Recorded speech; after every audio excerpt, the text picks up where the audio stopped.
आषाढी एकादशीच्या निमित्तानं दिव्यांच्या रोषणाईत विठू रुक्माईची साकारली अनोखी प्रतिकृती।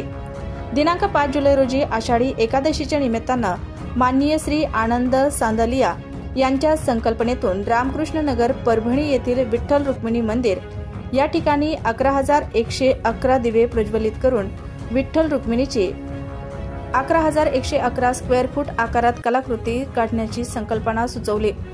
त्यानंतर प्रतिकृती साकारण्याचे काम शिवस्वराज्य प्रतिष्ठानचे संचालक प्रसिद्ध रांगोळीकार श्री ज्ञानेश्वर बर्वे सर व त्यांच्या गुरुकुलमधील सर्व विद्यार्थ्यांनी तसेच जीवन कौशल्य आर्ट्स टीमचे सहकारी योगेश मगर, गजानन पवार, संकेत शिंगारे, अभिषेक गायकवाड, स्नेहा बिडवे, स्वाती बर्वे यांच्या हस्ते विठ्ठल रुक्मिणीची प्रतिकृती ही 11,111 स्क्वेअर फूट आकारात साकारण्यासाठी सुरुवातीला स्केच काढण्यासाठी सुमारे 200 किलो पांढऱ्या रंगाची रांगोळी लागली व स्केच नंतर त्या सर्व स्केचवर तब्बल 11,111 दिवे व तेवढ्याच वाती आणि 111 किलो गोडे तेल लागले।